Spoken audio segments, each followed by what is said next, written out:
If in recent times you have ever thought to yourself that maybe you're being too harsh on the Veilguard, maybe you've been a little bit too negative, perhaps when it releases at the end of October, we find out that we were all completely wrong, that BioWare have pulled it off. Their magnum opus, they're back, they produced a masterpiece, and we shouldn't have judged a book by its cover, because in fact, under the surface, there was an incredible RPG, a true Dragon Age. It was just there waiting for us.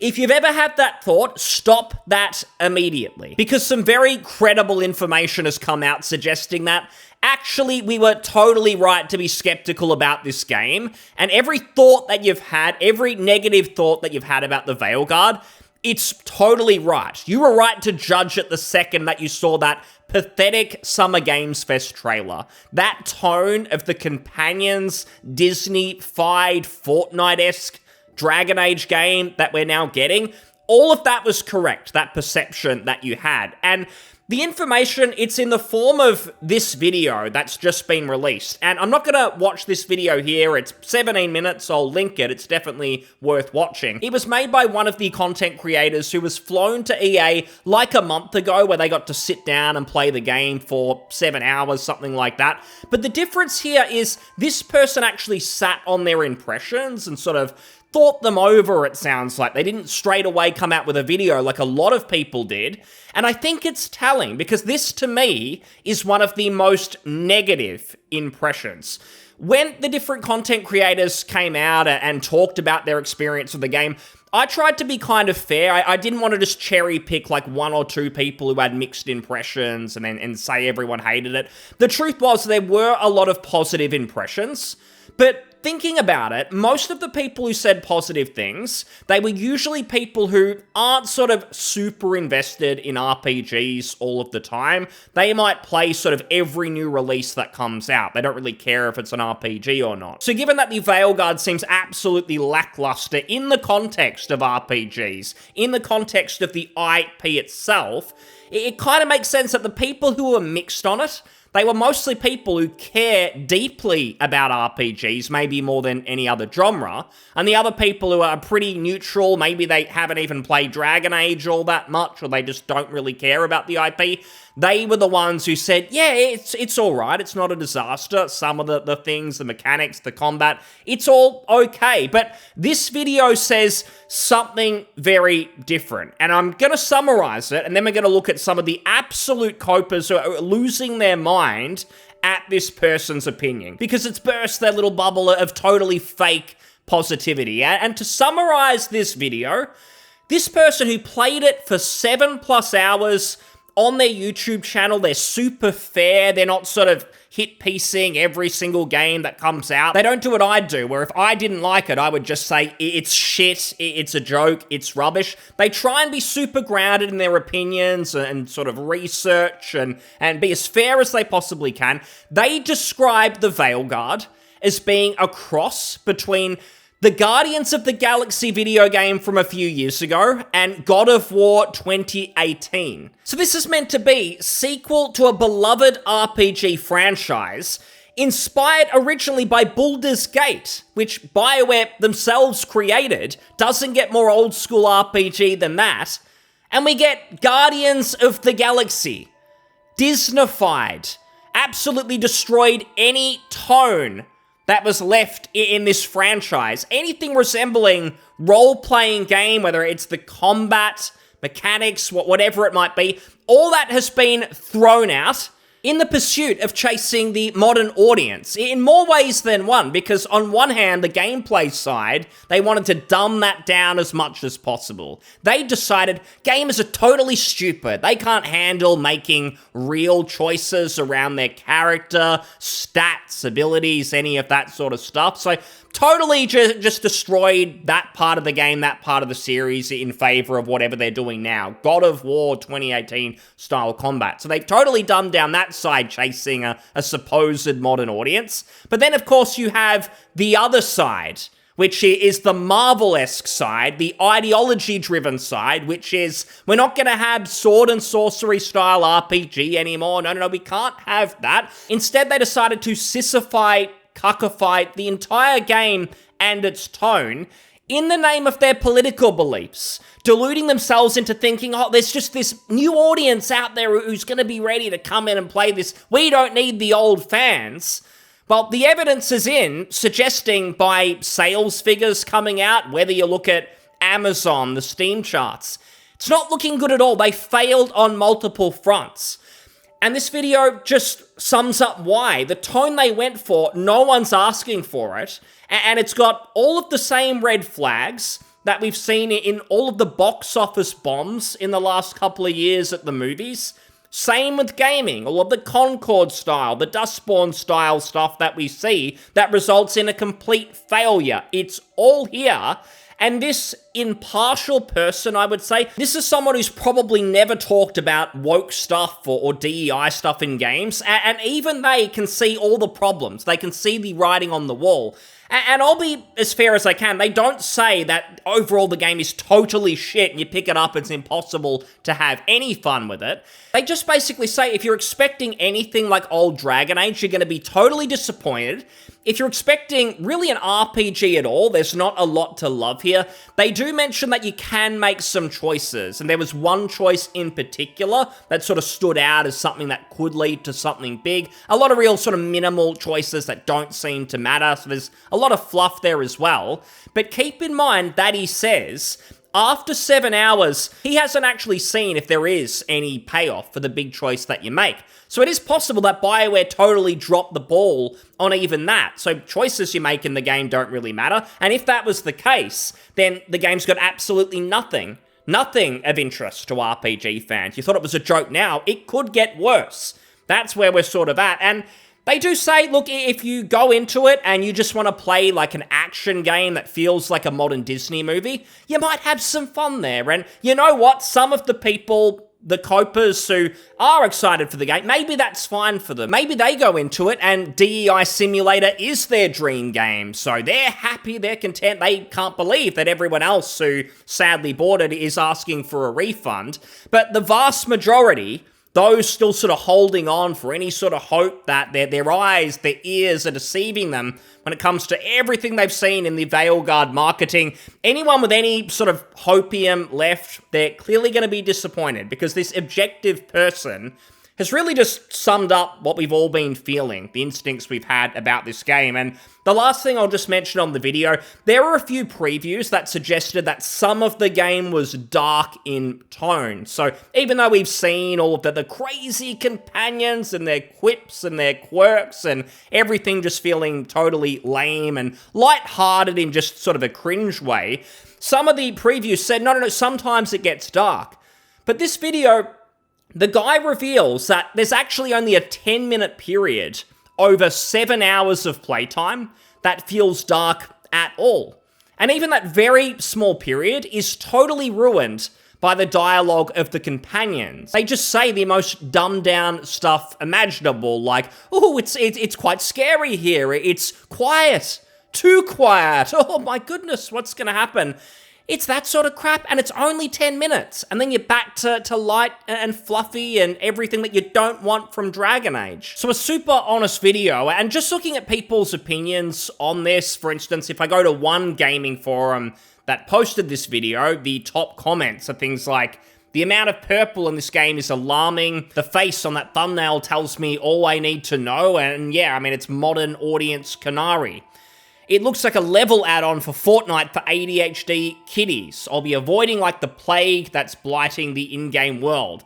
Fucking top scars. This is what most people feel like and how they're feeling about the Veilguard, especially watching impressions like this, which just feel super genuine, confirm all of our fears. But as usual, the Dragon Age subreddit is in total denial mode. They're losing their minds, heads in the sand. They can't believe it because in their echo chamber, no one's ever said a bad thing about this game. It's been excitement, full throttle from the start, from whenever the game turned from Dreadwolf to the Veilguard. Everyone loves it apparently. What's going on here? So they're pretty upset about this. Someone posted the video. It was immediately downvoted to oblivion. And you get comments like this.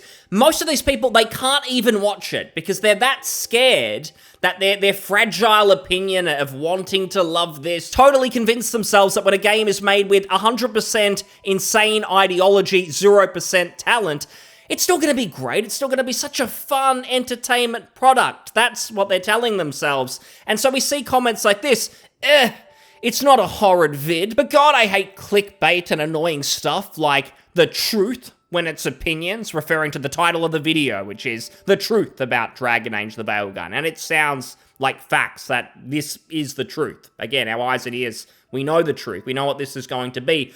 Still somewhat reasonable, though seems a lot of the complaints are things that definitely won't bother me. Example, Balara being quirky. So basically someone confirming that the game missing all of the RPG staples that people liked about the franchise, they don't care because their fantasy is actually DEI Simulator and characters like Balara, which is one of the most ridiculous companions. You'll remember her from the reveal video. He compares it to God of War and Guardians of the Galaxy, which are two amazing games. He then says he's disappointed in the direction of the franchise, i.e. minimal choices from previous games, art direction, its lighter tone, all of which to me are understandable, but albeit trivial.